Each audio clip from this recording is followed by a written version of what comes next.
નમસ્કાર મિત્રો, હું છું દીપ્તિજ રસોઈ ગુજરાતીમાં આપ સૌનું સ્વાગત છે. મિત્રો, ઘણીવાર એવું થાય આપણને રાત્રે ડિઝર્ટમાં આઈસ્ક્રીમ ખાવાનું મન થાય, પણ દર વખતે એકના એક આઈસ્ક્રીમ ખાઈ અને પણ આપણે કંટાળી ગયા હોય. તો ત્યાર માટે એક ક્વિક બની જતું અત્યારે સિઝનલ એટલે કે સ્ટ્રોબેરીની સિઝન છે, તો એમાં એકદમ ઝડપથી બની જતું આ ડિઝર્ટ મને આશા છે કે તમને બધાને ખૂબ મજા આવશે. એકવાર ટ્રાય જરૂર કરજો. સિઝનમાં છે સ્ટ્રોબેરી એટલે કહું છું. બહુ ઇઝી થાય છે, ઝડપથી બની જાય છે. નાના મોટા બધાને લગભગ ભાવતું હોય.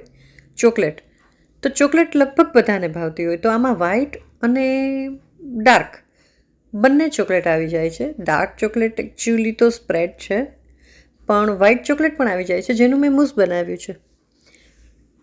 વ્હીપિંગ ક્રીમ એટલે કે કેકમાં જે વપરાતું ક્રીમ હોય એ ક્રીમ અને વ્હાઈટ ચોકલેટને મેલ્ટ કરીને એ બંનેને મિક્સ કરી અને એકદમ બીટ કરવામાં આવે, એને મૂસ કહેવાય છે. તો મેં એ વ્હાઈટ ચોકલેટમાંથી વ્હાઈટ ચોકલેટ મૂસ બનાવ્યું છે. આજનું ડિઝર્ટ એવું છે કે ઘરમાં ઓલમોસ્ટ મારી પાસે પડેલી વસ્તુઓ જે હોય ને સાઈડમાં મૂકી રાખેલી, એમાંથી જ બનાવ્યું છે. હવે આ કૂકી મેં થોડાક ટાઈમ પહેલાં કરી હતી, તો એ પડી હતી, આટલી જ પડી છે બસ.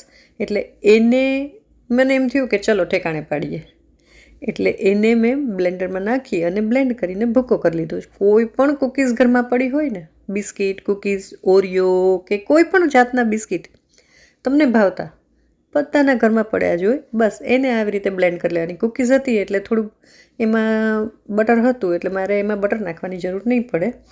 તમારે જો જરૂર પડે ને તો નાખી લેવાનું, મિક્સ કરી નાખવાનું મેલ્ટ કરીને.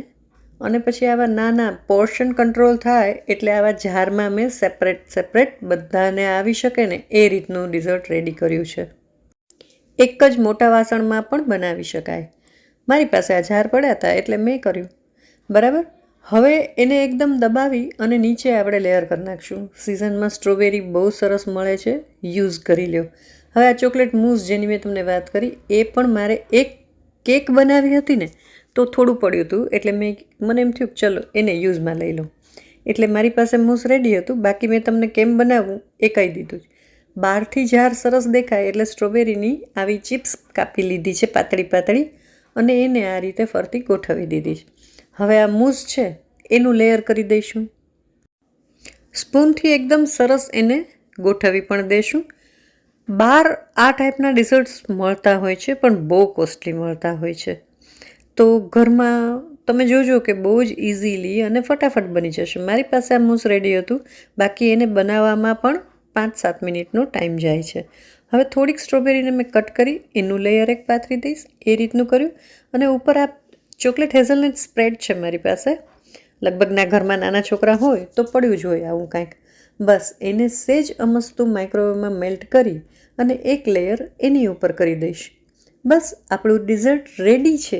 માનવામાં નથી આવતું ને, પણ ખરેખર રેડી જ છે. બસ આમ ટેપ કરશું એટલે એકદમ સરસ મજાનું પથરાઈ જશે. ડેકોરેશન કરવા માટે એક સ્ટ્રોબેરીને મેં આ રીતે કટ કરી અને ગોઠવી દીધી છે. મિનિમમ 1-8 કલાક ફ્રીઝમાં સેટ કરવા મૂકવાનું છે આપણે. બસ 1 કલાક પછી આપણું ડિઝર્ટ બજાર કરતાં પણ સસ્તું, સારું અને ભાવતું, કારણ કે આમાં આપણને ખબર છે કે બધી જ વસ્તુ આપણી ચોઈસની નાખેલી છે. એકદમ ફર્સ્ટ ક્લાસ રીતે રેડી છે. કોઈ ગેસ્ટ આવે ત્યારે પણ આ તમે પ્રિપેર કરી અને રાખી શકો. લગભગ બધી વસ્તુઓ ઘરમાં હતી એટલે બહુ ઝડપથી થઈ ગયું, અને બાકી ઇઝીલી અવેલેબલ હોય છે.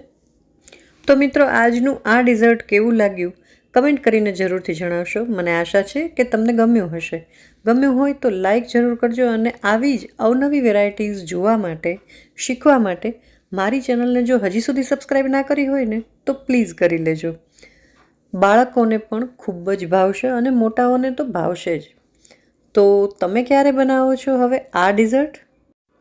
અને હા, અવારનવાર આપણે કોઈને ત્યાં જતા પણ હોઈએ છીએ જમવા કે એમ પણ, ત્યારે પણ જો તમે ડિઝર્ટ લઈને જાઓ આ ટાઈપનું, તો જેના ઘેર જાઓ એને પણ કેટલું સારું લાગે. અને ધારો કે જમવા જાઓ તો પહેલેથી કહી દો કે ડિઝર્ટ હું લઈ આવીશ. બહુ જ બનાવવામાં ઇઝી છે, એમને પણ થોડોક ભાર ઓછો, અને આપણે પણ ખાલી હાથે તો જતા જ ન હોઈએ. તો નેક્સ્ટ ટાઈમ કોઈને ત્યાં જાઓ ત્યારે આ ટાઈપનું કંઈક ચોક્કસ લઈને જજો. રેસીપીને ગમી હોય તો લાઈક કરવાનું ભૂલતા નહીં. ચાલો ત્યારે.